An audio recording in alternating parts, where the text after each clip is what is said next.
everyone, it's Jan, and I have a couple of things to share with you today. It'll probably take a couple of videos, so I will be as quick as I can about it.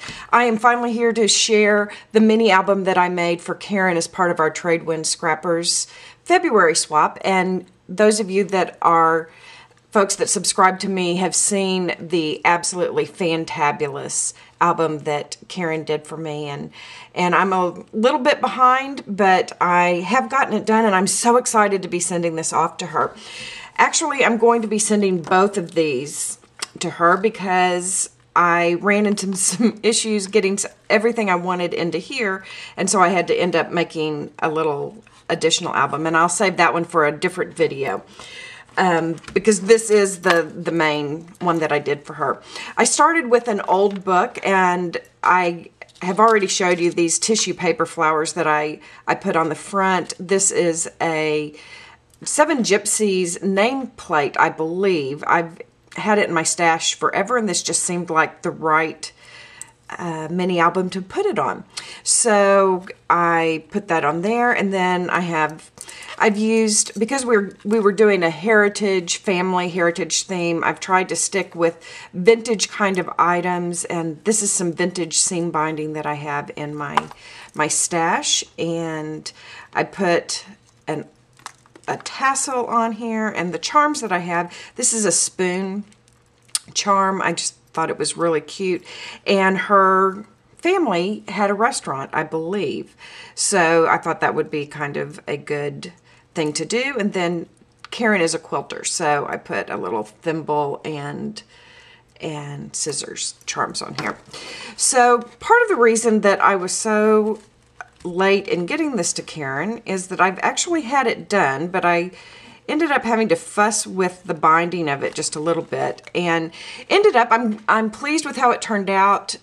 Sometimes necessity is the mother of invention, and I knew I wanted to use this kind of vintagey closure, but getting it to work with the book itself was a bit difficult.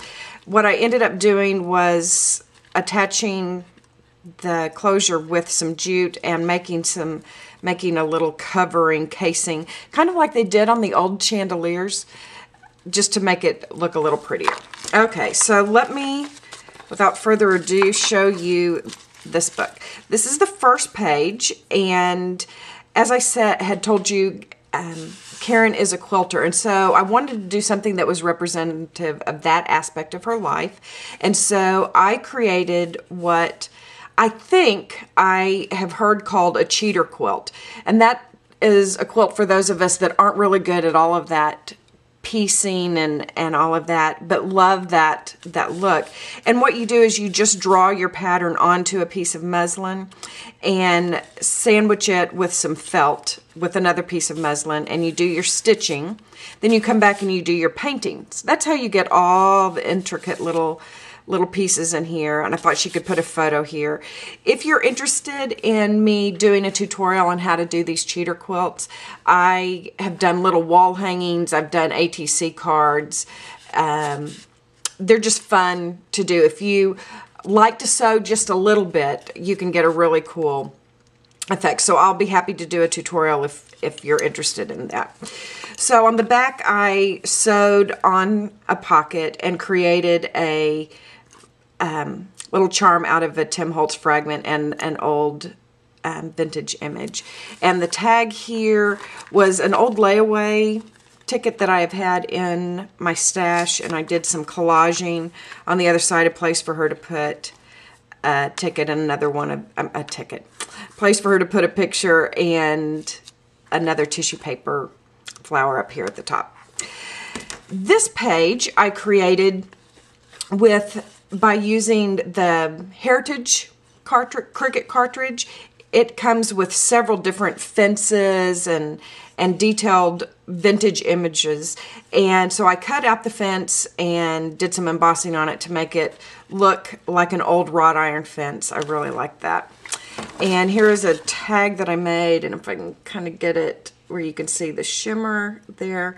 I did some stamping with Perfect Medium and then used Perfect Pearls on it, and I love the old vintage feel that has. This page was, again, created. You'll see the whole thing is really trying to look a bit vintagey. So I created some tags just by stamping and doing some embossing, and then using distress inks and some glimmer mist to distress those. And then I've used some old buttons that came out of my grandmother's button box. I like that look there. And this is a fold out little page. I used some vintage, I have some, I think they were calling cards, or I also have some old beauty product kinds of things, and I just scanned them and created some labels out of them. I love when you do that. You can resize, do whatever. This was an old Easter postcard, but I just thought that was really pretty. So we have the fold out here with a couple of places for mats and journaling if she would like. This side, those of you that are wondering what paper I used, I basically used mostly Anna Griffin paper with a few additions here and there. This is just a little side pocket that I created with a Fisker's Edge Punch. And then this right here is Jenny Bolin coordinations paper. She has some that is a text, and when you take sandpaper and sand it, it reveals the writing, and that was just kind of fun. Then created a little tag for some journaling. And there, this is a little acetate butterfly that I just created by stamping. I believe it was with the Martha Stewart butterfly stamp, two times, once on paper and then once on the acetate, and colored it with alcohol ink. Then this page right here, this was really a two-sided page. Both of these have to do with love and family. I used a new doily placemat and tore off the edge and did some distressing and put a little, oh, what did I not put on here? Glimmer mist and some stickles, a little cream of flour down here in the corner, and a couple of tags. Again, doing distressing and the distress embossed resist technique. This is a old song some sheet music that I scanned and printed out. So, and then just a little photo mat. And on this side, I found an old marriage certificate and kind of jazzed it up a little bit. Didn't need much jazzing. I just put some glossy accents on here and then used it as my page. Another little doily that matches the technique that I did over here, and then used a Tattered Angels, their glimmer chips or whatever they're called, from the Love collection.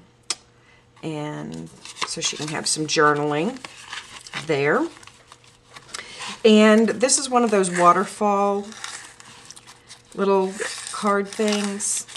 And there's lots of places here that she can do some journaling and have a picture. And then on the next one, do some more journaling, another picture. And just did a lot of distress and some stamping over that.